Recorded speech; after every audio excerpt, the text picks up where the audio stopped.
Ahí, ya, continuamos. Le empecé a decir, a mencionar sobre los prefijos y que esto lo íbamos a ver de vuelta de que los betas en adelante. Nosotros generalmente manejamos tres hoy en día. Y yo cuando partí en el ámbito computacional hace muchos años, muchísimos años, se hablaba solamente de kilos. Y ya cuando fue muy grande, llegó un equipo de 20 megas, que era fabuloso. Después en los años 90 llegó una empresa que trajo de Santiago Multimedia, justamente un gringo trajo de Estados Unidos un equipo, un servidor de 2 gigas o 2 gigas en disco duro. Era espectacular, era enorme. Hoy día un pendrive de 2 gigas. Hoy día tenemos normalmente discos de almacenamiento de 1 tera. Y lo más probable es que usted, cuando empiece a pasar el tiempo, los años, se pueda hablar de beta. Y quizás son niños de esa. Por eso es bueno conocerla, son cantidades que uno debe imaginársela que puede ser, que puede aparecer después con el tiempo. Abajo le dejo los links de donde saqué justamente esta gráfica. Insisto, hay solamente un error, que la B allá arriba está con minúscula y eso, que yo le había dicho, significaba un bit. En realidad debe ser una B mayúscula, pero no importa, porque eso es un detalle. Lo otro que vamos a ver ahora, ustedes lo que necesitan es conocer más o menos las partes. Yo creo que quizás algunos ya la conocen, las partes del computador. ¿Cuáles serían? A ver si me puedo colocar el audífono para que puedan tener quizás mejor.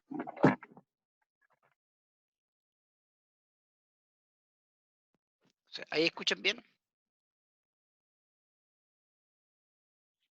¿Se escucha? Sí, se escucha bien. Sí, se escucha mucho mejor. ¿Mejor? Sí. Qué bueno, ya.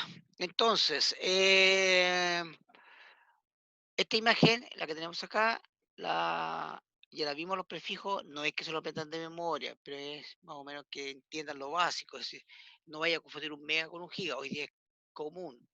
Todo esto es esencial, deben manejarlo. No sé, pues, hay ciertas cosas que tú tienes que manejar, por ejemplo, la RPM del vehículo.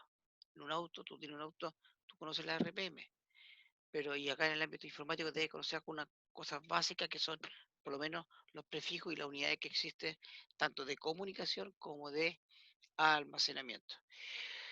Normalmente cuando tú hablas de comunicaciones, en informática se habla de bits por segundo. Por ejemplo, tu modem, cuando dices, oye, este tiene no sé cuántos gigabits por segundo, o giga, o Gbps. Aunque vengan todos en mayúsculas, normalmente son bits por segundo. Las comunicaciones se habla de bits por segundo. Cuando yo voy a almacenar en un disco duro, en un pendrive, en un DVD, lo que sea, almacenar o en la memoria RAM, se habla de byte, nada más que byte. Yo almaceno byte, listo. Los bits generalmente para las comunicaciones, los bytes para almacenamiento. La parte del computador. Bueno, aquí una gráfica también bajada de internet, que es bastante simple. Me gustó, la dejé. No es lo último, obviamente, pero ustedes pueden encontrar un video donde muestran el computador abierto con sus diferentes partes, ahí lo pueden ver con mayor detalle. Lo importante es que ustedes se puedan mover y buscar en internet justamente definiciones más complejas. La idea es que no se quede con lo que yo les explico acá. En este caso, el computador está compuesto principalmente por la placa madre, que es la que vemos acá de color, está compartida, ¿cierto? Sí. Que sería, perdón, la de color verde que tenemos acá, placa madre, la que sostiene todos los componentes, básicamente. Tenemos el procesador, que en realidad en el computador hay muchos procesadores, hay varios, pero hay uno que es el principal, que es el conocido CPU. Normalmente la gente confunde el CPU con el gabinete. Cuando tú lo llevas al servicio técnico y dices, oye, tráeme el gabinete, se está refiriendo, perdón, tráeme la CPU, se refieren al gabinete. En realidad la CPU es esta, es un procesador que se monta aquí, esta parte, y que es el cerebro del computador, igual como nosotros tenemos nuestro cerebro. También tenemos nuestra memoria RAM, que es la que tenemos nosotros acá. Y siempre hay que ir entendiendo qué significa cada una de las siglas. ¿Qué significa RAM? Veamos. Cristian, o Cristian, no sé cómo será tu nombre.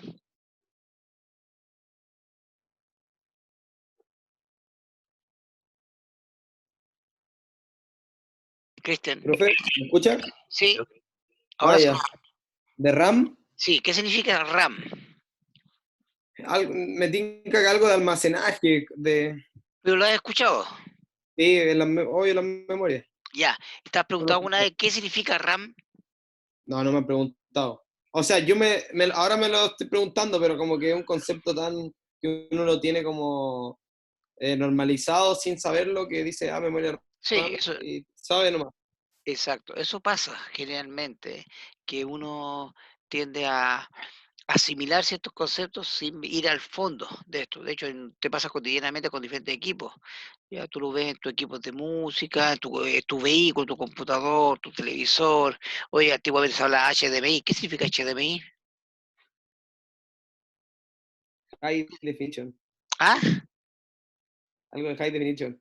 algo, pero falta completo. Falta la otra mitad. ND. USB, Es como unidad, servicio básico, algo así, ¿o eh, no? CPU, No sé ya. PDF, lo han No, usado, ¿cierto? sí. Pero a veces uno no sabe qué significa. O un VPN, ¿te acuerdan? O un JPG. ¿Qué significa la sigla JPG? Eso ya no es tan relevante, pero podría conocerlo. Pero CPU es necesario conocerla. CPU significa Central Processing Unit, unidad central de procesamiento. Es la unidad principal donde yo proceso y controlo todo lo que está dentro del computador. La memoria RAM, que hay redundancia, significa Random Access Memory, memoria de acceso aleatorio, al azar. Ese random suena como al azar. En realidad se está refiriendo a memoria de acceso directo, que yo puedo ir directamente. Es como que yo tuviese un cajón y yo quiero sacar los calcetines. Yo sé que en el tercer cajón están los calcetines, abro el tercer cajón y los saco inmediatamente. En cambio, si tú lo tienes todo en una fila, tendrías que pasar por todo para llegar. Eso es un acceso secuencial. Eso antiguamente casi todo era acceso secuencial. Tarjeta perforada, acceso secuencial. La cinta, acceso secuencial. Los cassettes, acceso secuencial. Pero hoy en día se invirtió. Casi todo es acceso directo. Entonces, ese nombre de memoria RAM, la traducción como que te podría llevar a confusión si que no entiendes de que históricamente, cuando se colocó nombre RAM, era en la época en que no había más elementos que tuvieran acceso directo. La memoria RAM es una que está aquí, en esta es una ranura, una tarjeta, que también equivale a nuestra memoria RAM que tenemos acá, que sirve para que el procesador tenga los datos necesarios para procesar al lado. Cada vez que tú procesas algo, todo pasa por la memoria RAM. Una vez que el procesador lo procesa, valga la redundancia, lo procesa, lo devuelve a la memoria RAM para que después se almacene en algún almacenamiento secundario. Lo mismo pasa con nuestro cerebro. Tú necesitas un dato, lo lees, eso lees tu almacenamiento secundario, lo llevas a tu cerebro, a tu memoria RAM, lo procesa con tu CPU, con tu procesador, lo devuelve a la memoria RAM y cuando tú le dices que está listo, esa información, esos datos, esa información se va a un cuaderno que sería tu almacenamiento secundario. Esta memoria RAM es eso, esa es la función. Es una memoria de trabajo, de alta velocidad, ¿de acuerdo? Tiene un solo problema, que depende de la energía eléctrica. Es decir, si yo le quito energía eléctrica, se apaga, se borra lo que hay acá. Pero es de altísima velocidad y está muy cerca del procesador, por lo tanto es rápida.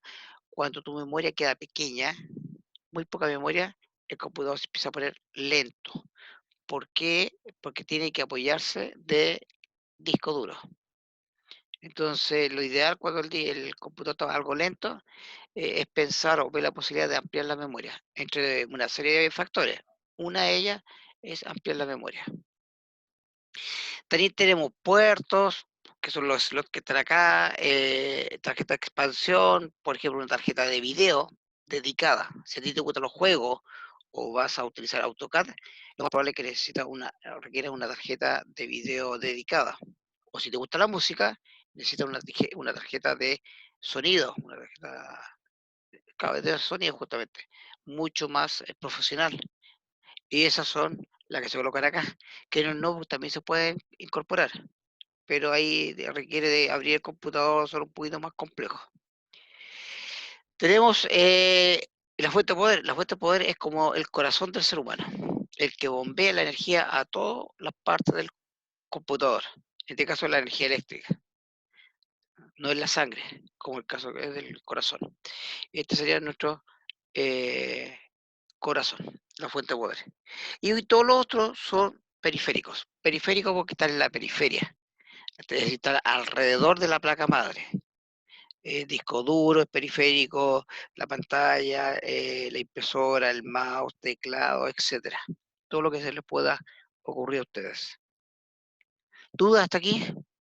¿Consultas? ¿No? Sí, seguimos. Componentes principales del computador. Estos son los elementos que ustedes más se tienen que fijar cuando quieren un computador. Primero, el procesador, el que trabaja como CPU. Insisto, hay muchos procesadores. Por ejemplo, un procesador para video, un procesador para sonido, un procesador para periféricos USB, un procesador para, ¿qué podría ser? Eh, Almacenamiento secundario interno, ¿ya? Procesador para diferentes cosas, en realidad.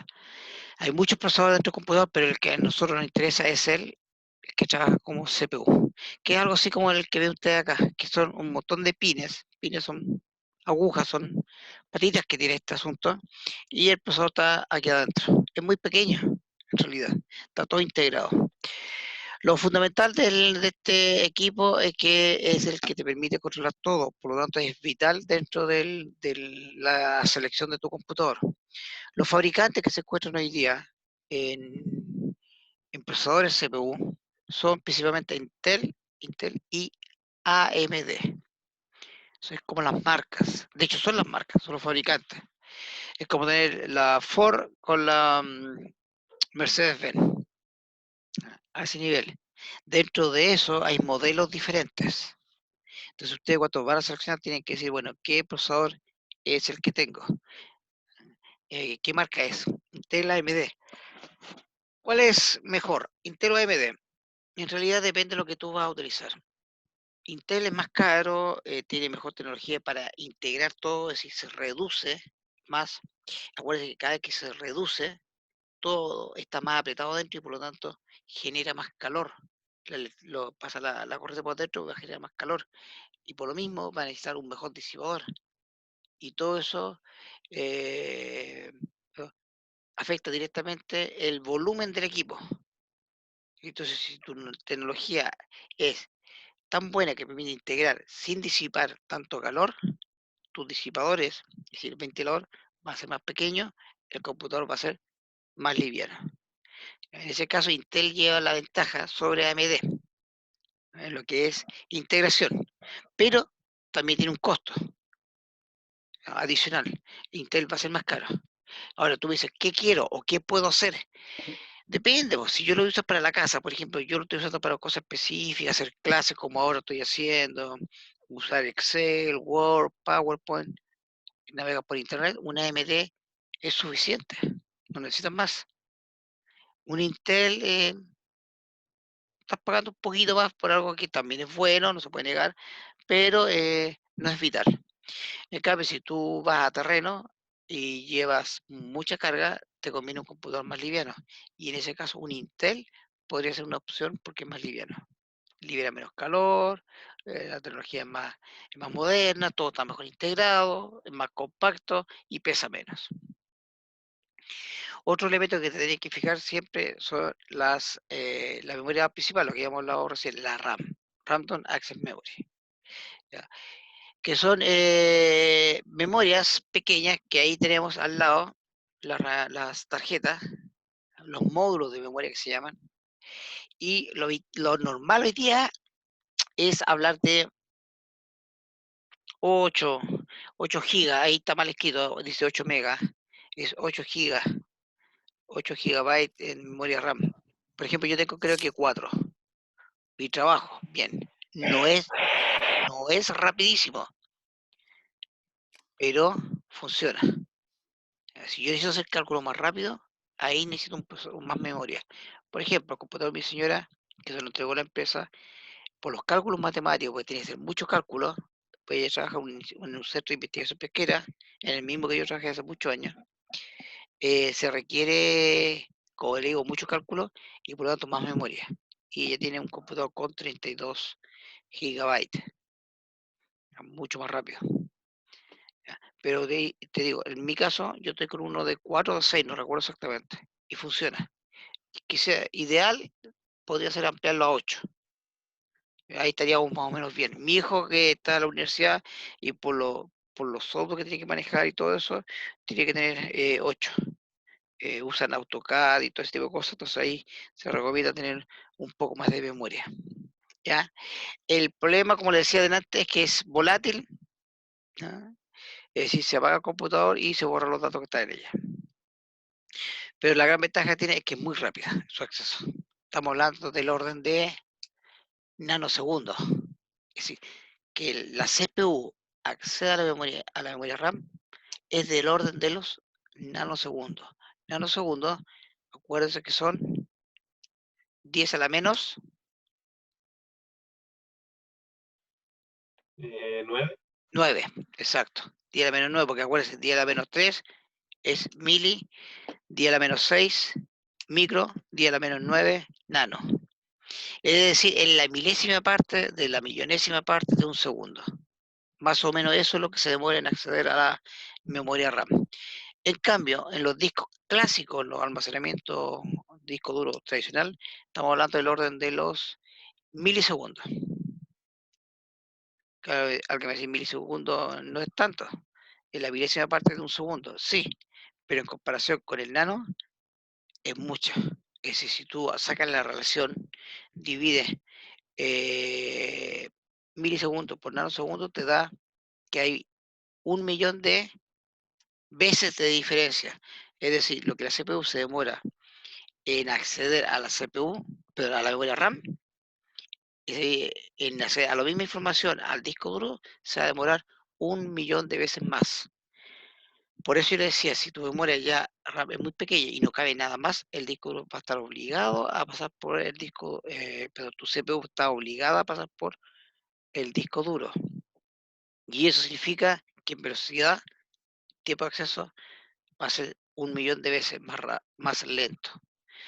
Obviamente alguien lo va a decir, pero no lo noto en realidad.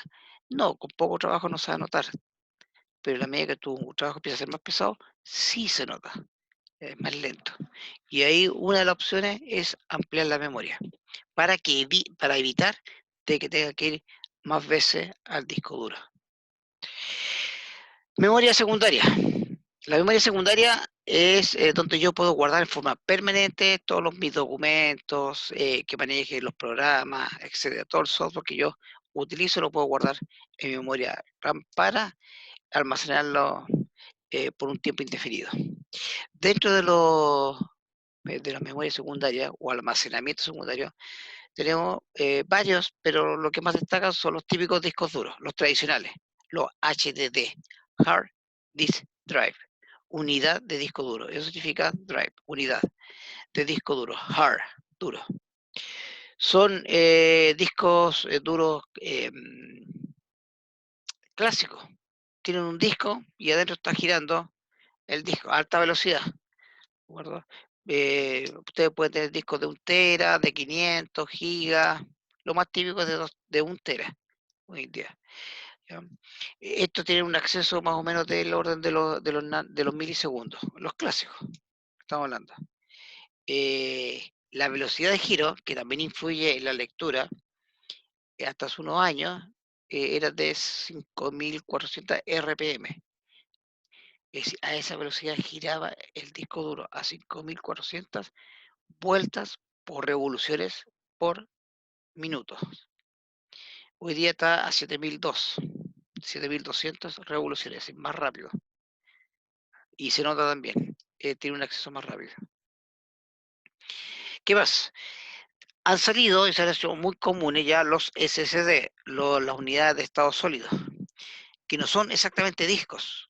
Mucha gente habla de discos, pero en realidad no son discos, son como grandes memorias, parecidas a estas, ¿ya? Con la diferencia de que pueden retener la información en forma permanente.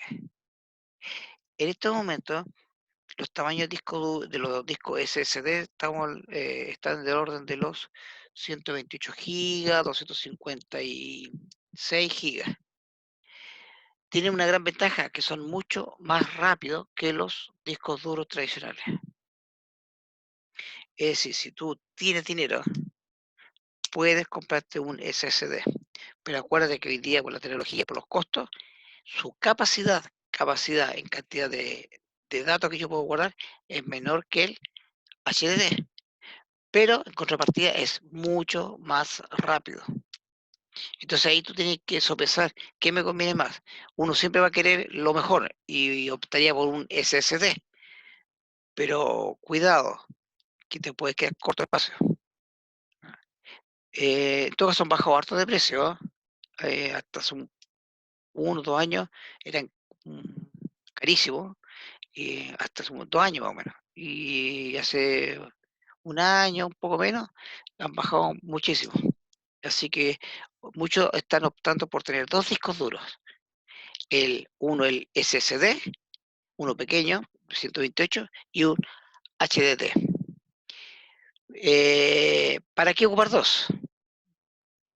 Depende de lo que tú vayas a hacer. Por ejemplo, si tú quieres que el computador parta rápido, tu sistema operativo debe estar almacenado en el SSD, para después tener todos tus programas en el y todos tus datos en el disco duro HDD. No importa que sea más lento. Hay otros que optan al revés, que parta con el disco duro HDD, no importa que sea más lento, pero el procesamiento lo hago en el SSD, que es más rápido. Todo depende de lo que tú quieras. Lo más típico que yo he visto es usar el SSD para instalar el sistema operativo. También están los pendrive, ya lo conocen, la gama ha ido aumentando rápidamente. De hecho, ya hay pendrive de 1 tera, yo lo vi por ahí. La memoria SD también, muy utilizada, sobre todo en equipos electrónicos. Cuando ustedes quieren hacer comunicaciones o equipos de instrumentación, quieren ir al terreno a medir algo, tomar datos, eso generalmente lleva una memoria SD, una micro SD, idéntica a la que tiene dentro del celular. Ya almacena la información en el equipo, recolecta todos los datos, vuelven, la traspasan al computador.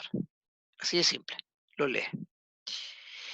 ¿Qué otra característica más deberían preocuparse del... Profe, una sí, consulta. te escucho. Con respecto a los discos duros, tenía entendido que uno de los dos es más delicado que el otro. Generalmente, por lo que yo he visto en la práctica, el HDD es más delicado, porque tú tienes un disco que está girando y un cabezal que está por encima.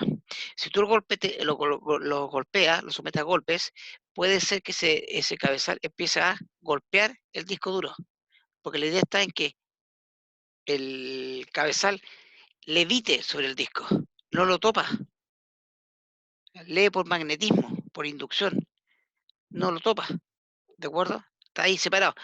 La separación es ínfima, te está hablando de, de espacios muy, muy pequeños, ¿de acuerdo?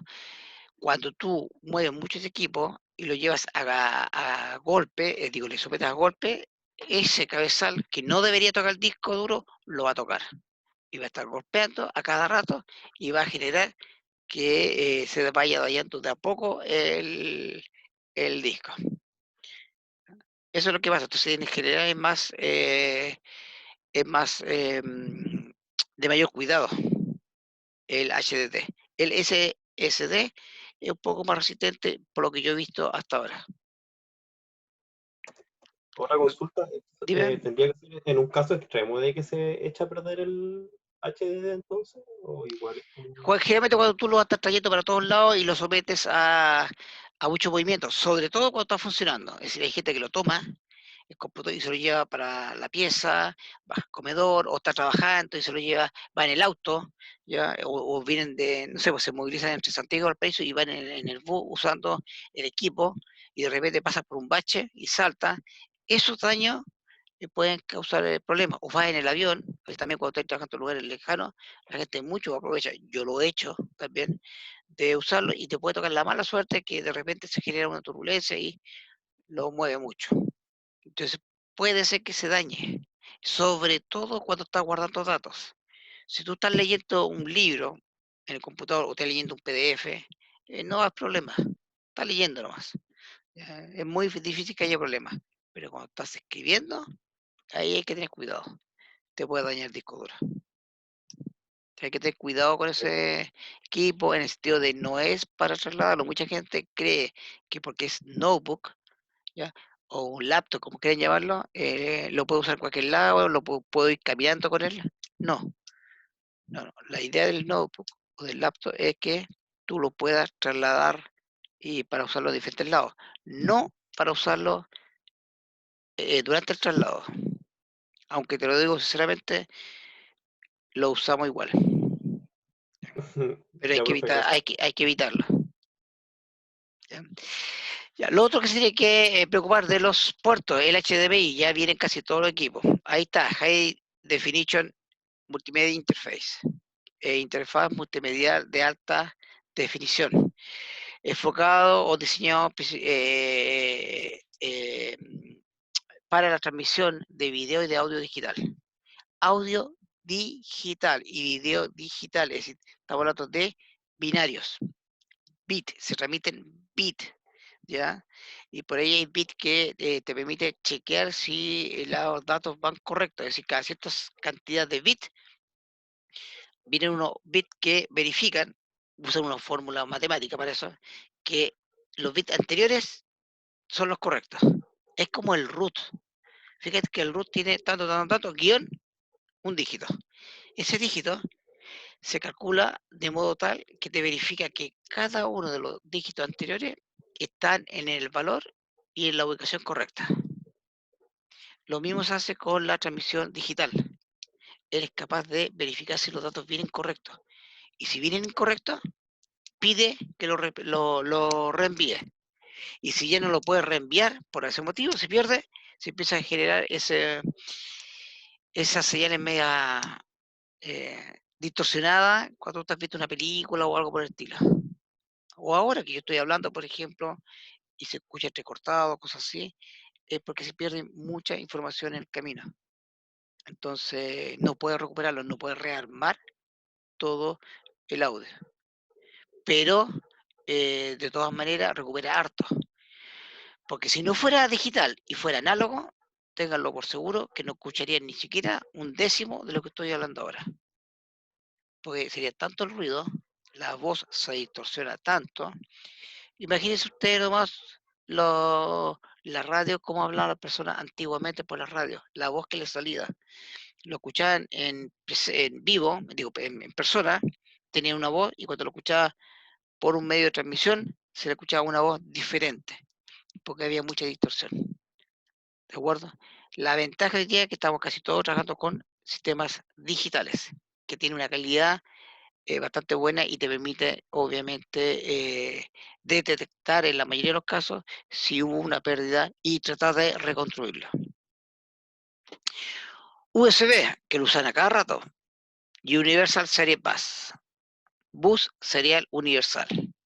Es un bus estándar hoy día, a diferencia de antiguamente que había un bus pues serial, paralelo, de todo, PS2, etcétera. Hoy día el bus USB es un estándar. A pesar de que cambian sus conectores, es un estándar como estructura de comunicación, como protocolo de comunicación. Y tú puedes conectar mucho equipo a una versión más o menos buena. Y tenemos sus versiones, obviamente, que son mejoras, básicamente. El USB 2.0 ya, que transmite a razón de, creo que 480 megabits por segundo, si es que no me equivoco. Y el USB 3.0 que transmite 10 veces más rápido. Es decir, estamos hablando de 4800 megabits por segundo.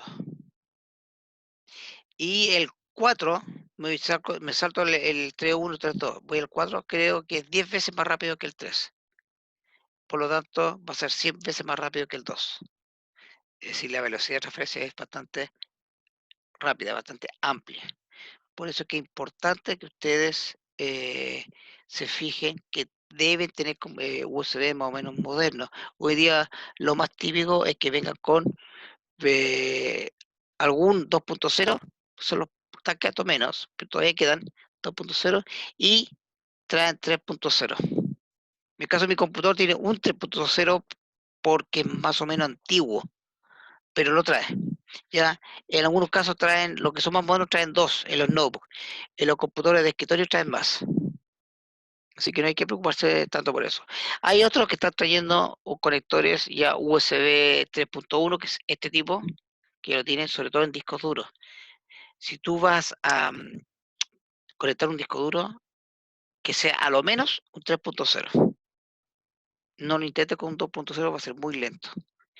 Si un pendrive ya podría ser, y también no te lo recomiendo, trata siempre lo que es medio de almacenamiento, que sea un 3.0 hacia arriba. Si es un mouse, ahí no hay problema, al 2.0, porque no hay tanta transmisión. O si es un equipo de procesamiento de datos, yo hace un tiempo hacía procesamiento de datos y usé un Kinect conectado al computador vía USB. Me exigía mínimo 3.0. Con el 2.0 no funcionaba. ¿Ya? De ahí en adelante. Entonces tienen que fijarse qué tipo de puerto es. Si es una impresora, ¿qué puerto podría ser? La impresora generalmente es poca la información que lleva. Así que con un 2.0 podría ser, aunque ya casi todos están viniendo con 3.0. ¿Ya? Tú puedes conectar un dispositivo 2.0 en un puerto 3.0, sí. Lo que no puede hacer es un dispositivo 3.0, conectarlo en un 2, no, no lo va a reconocer. Pues el caso que le estaba dando, el Kinect me exigía que tenía que ser 3 el puerto, si no, no se conectaba. Cuando yo hablo del Kinect, es esa cámara que traía ¿cuál era? El Play, creo. No, el Xbox. Era la cámara. Esa cámara se podía conectar al computador también para hacer procesamiento de imagen. Y eso es básicamente como la característica del computador. ¿Qué nos faltó? Algunos conceptos. Hardware, ¿qué es lo que es? Ustedes ya lo deben manejar. Veamos. Acá.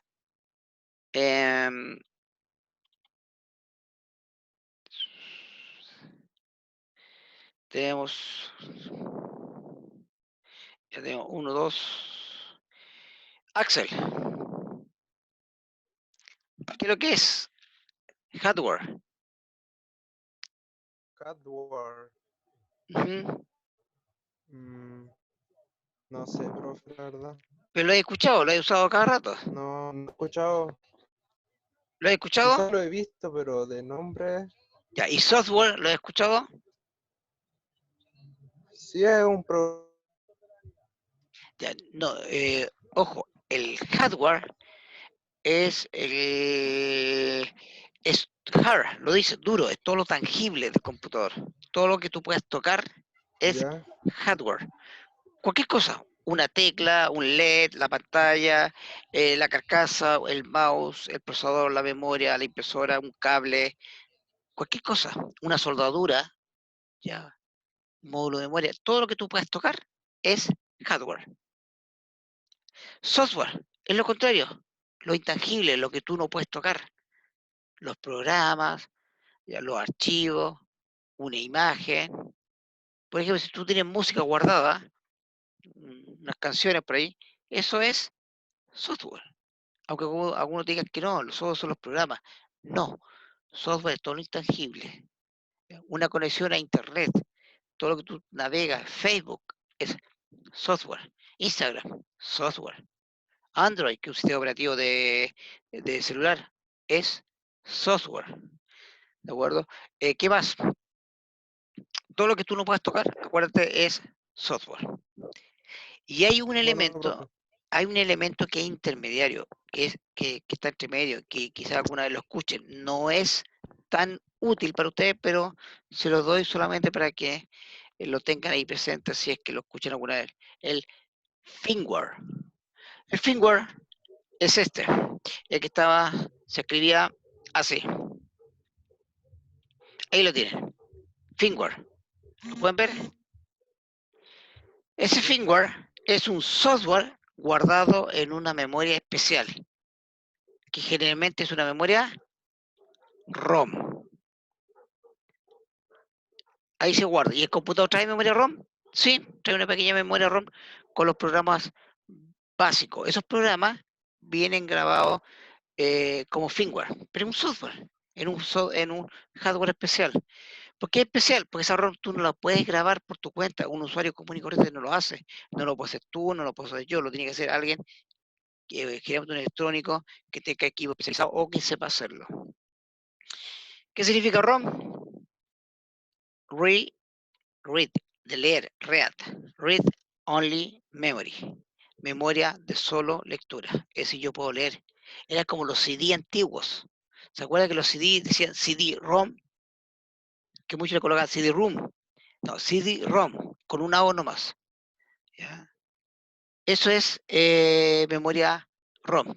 Y el computador viene, sí, sí viene una pequeña memoria, es pequeñísima, generalmente la gente la ignora. ¿Ya? Todos nosotros no la considera. Cuando tú vas a comprar un computador, nadie pregunta, oye, ¿cuánta memoria ROM trae? Eso no, viene.